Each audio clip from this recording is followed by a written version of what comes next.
नमस्कार। आकाशवाणी से प्रस्तुत है समाचार प्रभात।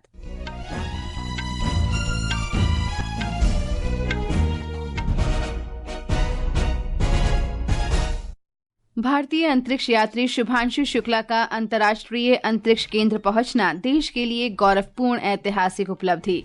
भारत ने ऑपरेशन सिंधु के अंतर्गत भारतीयों को सुरक्षित निकालने में सहयोग के लिए इजराइल, ईरान, जॉर्डन, मिस्र, आर्मेनिया और तुर्कमेनिस्तान का आभार व्यक्त किया।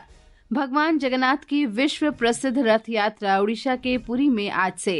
अमेरिका का राष्ट्रपति डोनाल्ड ट्रंप ने भारत के साथ शीघ्र ही बड़े व्यापार समझौते के संकेत दिए।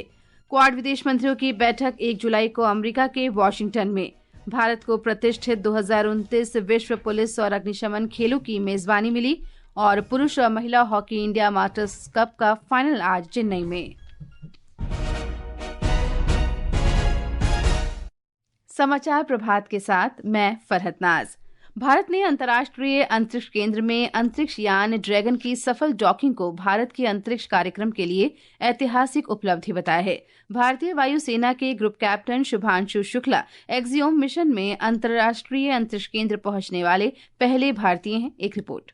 अंतर्राष्ट्रीय अंतरिक्ष केंद्र में चौथे दिन के प्रवास में कुल 60 महत्वपूर्ण प्रयोग किए जाएंगे। शुभांशु शुक्ला इस दौरान माइक्रोग्रेविटी से संबंधित और भारतीय संस्थानों द्वारा विकसित 7 प्रयोग करेंगे, जो भारत के अंतरिक्ष अन्वेषण में महत्वपूर्ण कदम साबित होंगे। एक्सियोम 4 मिशन अंतरिक्ष अन्वेषण में भारत का सर्वाधिक प्रत्यक्ष योगदान है। अंतरिक्ष केंद्र में किए जा रहे भारत के 7 प्रयोग अंतरिक्ष और पृथ्वी पर नवाचारों में महत्वपूर्ण योगदान साबित होंगे। पहला प्रयोग माइक्रोग्रेविटी में सूक्ष्म शैवालों से संबंधित है, जो लंबी अवधि के अंतरिक्ष मिशन में जीवन बनाए रखने के लिए महत्वपूर्ण है। दूसरा प्रयोग अंतरिक्ष में मूंग और मेथी जैसे अंकुरने वाले बीजों के अंकुरित होने से संबंधित है। इससे अंतरिक्ष यात्रियों के लिए पोषण युक्त आहार उपलब्ध होगा। तीसरा प्रयोग सूक्ष्म गुरुत्वाकर्षण में मांसपेशियों के पुनः निर्मित होने के बारे में है। चौथा प्रयोग अतिरेक वाले वातावरण में मनुष्य के जीवित रहने की संभावनाओं का पता लगाएगा। पांचवा प्रयोग शून्य गुरुत्वाकर्षण में इलेक्ट्रॉनिक डिस्प्ले नियंत्रण प्रणाली से संबंधित है। छठा प्रयोग अंतरिक्ष में नाइट्रोजन स्रोत के रूप में यूरिया के इस्तेमाल से साइनोबैक्टीरिया की वृद्धि की जांच से संबंधित है। और भारत का 7वां प्रयोग अंतरिक्ष की परिस्थितियों में खाद्यान्न और सब्जियों के समायोजन से जुड़ा है। समाचार कक्ष से वीरेंद्र कौशिक।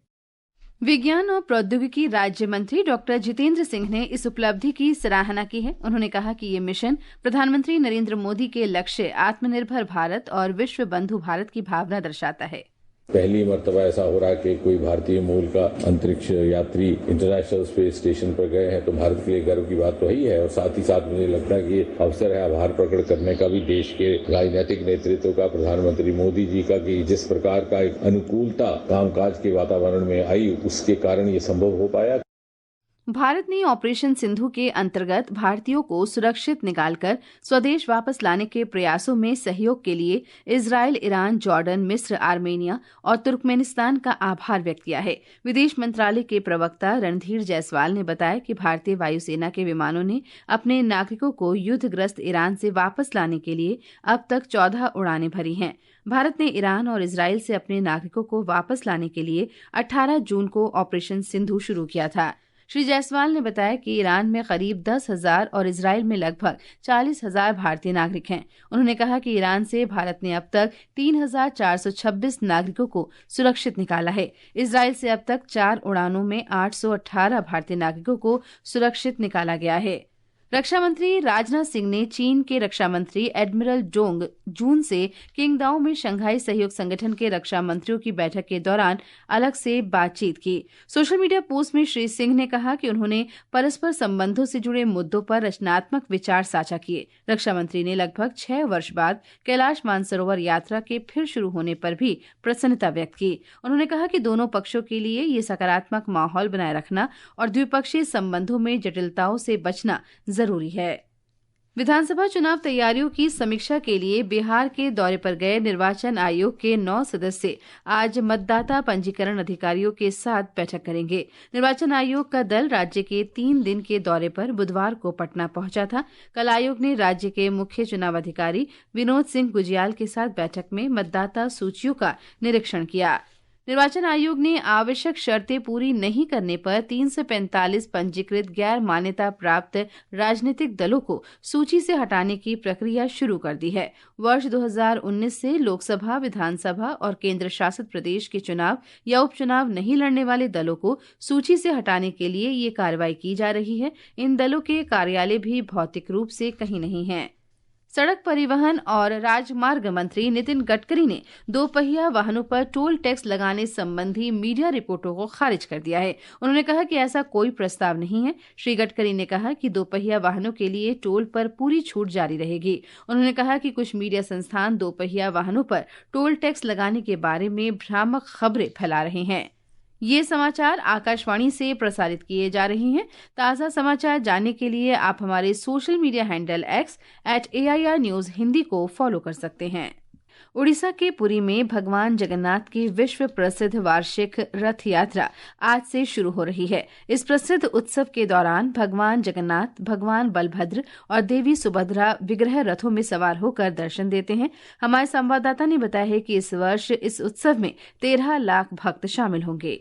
महाप्रभु के नवयौवन दर्शन के बाद कल प्रभु जगन्नाथ के नंदी घोष, श्री बलभद्र के तालध्वज और देवी सुभद्रा के दलपदलन रथ को सिंहद्वार के सम्मुख लाया गया है। आज थोड़ी देर बाद पहंडी से भगवानों को रथ में विराजमान किया जाएगा। उसके बाद अन्य नीतिकांति संपन्न होगी। दोपहर को करीब 4 बजे से रथ खींचे जाएंगे। इस दौरान प्रभु अपनी मौसी के घर 9 दिनों की यात्रा में निकलेंगे। जय जगन्नाथ के उद्घोष से एक बार फिर पूरी गूंज रहा है। लाखों श्रद्धालु इस ऐतिहासिक और आध्यात्मिक पर्व के साक्षी बनने पूरी पहुंचे हैं। रथ यात्रा के दौरान भीड़ प्रबंधन और सुरक्षा व्यवस्था को लेकर प्रशासन ने कड़े कदम उठाए हैं। इसके साथ ड्रोन और AI कैमरे भी लगाए गए हैं। वहीं लोगों को स्वास्थ्य सेवा मुहैया करवाने के लिए डॉक्टरों को तैनात किया गया है। श्री मंदिर प्रशासन की तरफ से श्रद्धालुओं की सहायता के लिए हेल्पलाइन नंबर जारी किए गए हैं। आकाशवाणी समाचार से इतिश्री सिंह राठौर। वहीं गुजरात में भगवान जगन्नाथ की 148वीं वार्षिक रथ यात्रा आज सुबह अहमदाबाद में कड़ी सुरक्षा के बीच शुरू हुई।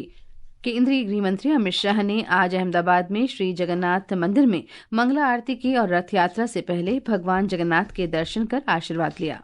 गुजरात के मुख्यमंत्री भूपेंद्र पटेल ने पहिंद विधि के साथ जगन्नाथ जी की यात्रा का प्रारंभ किया। पहली बार पुलिस ने भगवान को गार्ड ऑफ ऑनर दिया। भगवान जगन्नाथ, बड़े भाई बलराम और बहन देवी सुभद्रा के सुशोभित रथ 16 किलोमीटर के परंपरागत मार्ग पर निकलेंगे और नगरजनों को दर्शन देंगे। भगवान जगन्नाथ के आशीर्वाद के लिए लाखों भक्त रथ यात्रा को देखने के लिए उत्साहित है। रथ यात्रा के लिए सघन पुलिस बंदोबस्त किया गया है। अनिल पटेल, आकाशवाणी समाचार, अहमदाबाद। जम्मू कश्मीर के उपराज्यपाल मनोज सिन्हा ने श्रीनगर राजभवन में राजनीतिक दलों के नेताओं से मुलाकात में 3 जुलाई से शुरू हो रही अमरनाथ यात्रा की तैयारियों पर चर्चा की। बैठक में मुख्यमंत्री उमर अब्दुल्ला के अलावा भारतीय जनता पार्टी, कांग्रेस और पीपुल्स डेमोक्रेटिक पार्टी के नेता भी शामिल थे। यात्रा के सुरक्षित और सफल आयोजन के लिए उपराज्यपाल ने अमरनाथ जी श्राइन बोर्ड, प्रशासन, जम्मू कश्मीर पुलिस, सुरक्षा बलों और अन्य हितधारकों के समर्पित प्रयासों की चर्चा की। राष्ट्रीय स्वयं सेवक संघ ने संविधान की प्रस्तावना में शामिल समाजवादी और पंथ निरपेक्ष शब्दों की समीक्षा का आह्वान किया है। संघ ने कहा है कि ये शब्द आपातकाल के दौरान शामिल किए गए और ये डॉक्टर भीमराव आम्बेडकर के संविधान में नहीं थे। आपातकाल के 50 वर्ष पूरे होने पर आयोजित कार्यक्रम में राष्ट्रीय स्वयं सेवक संघ के महासचिव दत्तात्रेय होसबोले ने कहा कि बाबा साहेब ने कभी भी इन शब्दों का प्रयोग संविधान की प्रस्तावना में नहीं किया। आपातकाल के दौरान भारत के संविधान के प्रस्तावना में, प्रियम्बल में 2 शब्द जोड़े गए हैं। लोगों को मालूम है सेक्युलरिज्म और सोशलिज्म के, वो प्रस्तावना में नहीं थे। पहले उन 2 शब्दों को जोड़ा है, बाद में इसको निकालने के प्रयत्न हुआ नहीं है। चर्चा हुई, दोनों प्रकार के आर्गुमेंट्स हुए, तो क्या वो रहनी चाहिए प्रस्तावना में, ये विचार होना चाहिए। हिमाचल प्रदेश में कई स्थानों पर भारी बारिश, बादल फटने और बाढ़ के कारण जानमाल का व्यापक नुकसान हुआ है। राज्य के कई स्थान बाढ़ की चपेट में हैं।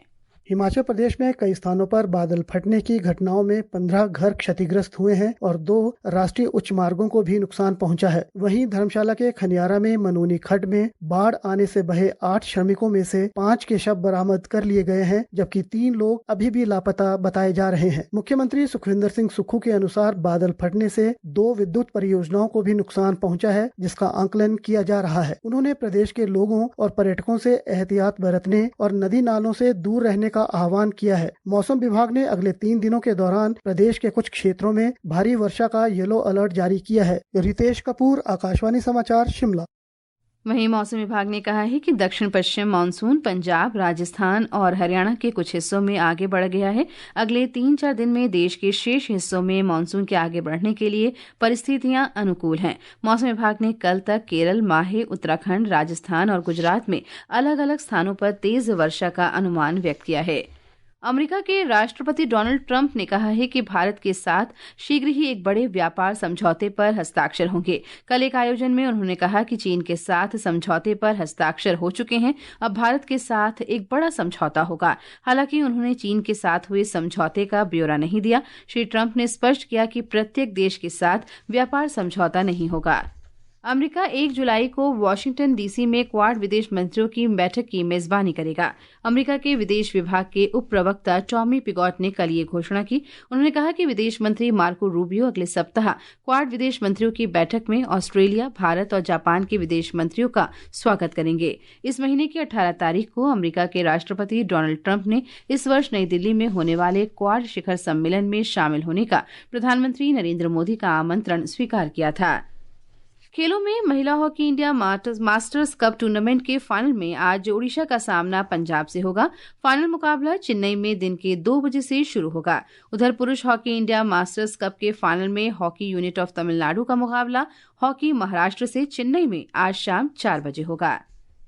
भारत विश्व पुलिस और अग्निशमन खेलों की मेजबानी करेगा। उसने प्रतिष्ठित 2029 world police and fire games की मेजबानी की दावेदारी जीत ली है। अमेरिका के बर्मिंघम में WPFG फेडरेशन के समक्ष भारतीय प्रतिनिधियों की सशक्त दावेदारी के बाद ये घोषणा की गई। ये आयोजन गुजरात के अहमदाबाद, गांधीनगर और एकता नगर में होगा। विश्व पुलिस और अग्निशमन खेल दुनिया के सबसे प्रतिष्ठित खेल आयोजनों में है, जिसमें 70 से अधिक देशों के हजारों पुलिस अधिकारी, अग्निशमन कर्मी और त्वरित कार्रवाई करने वाले कर्मी भाग लेते हैं। कर्नाटक के शॉन गांगुली ने भुवनेश्वर में 78वीं सीनियर राष्ट्रीय तैराकी चैंपियनशिप में 400 मीटर व्यक्तिगत मेडले में स्वर्ण पदक हासिल किया है। उन्होंने 4 मिनट 24.64 सेकंड का समय लिया। मध्य प्रदेश के अद्वैत दूसरे और गुजरात के आर्यन नेहरा तीसरे स्थान पर रहे। ये समाचार हमारी वेबसाइट www.newsonair.gov.in और हमारे news on AIR mobile app पर भी उपलब्ध हैं। और अब आज के समाचार पत्रों की सुर्खियों के साथ हैं जया भारती। धन्यवाद फरहत।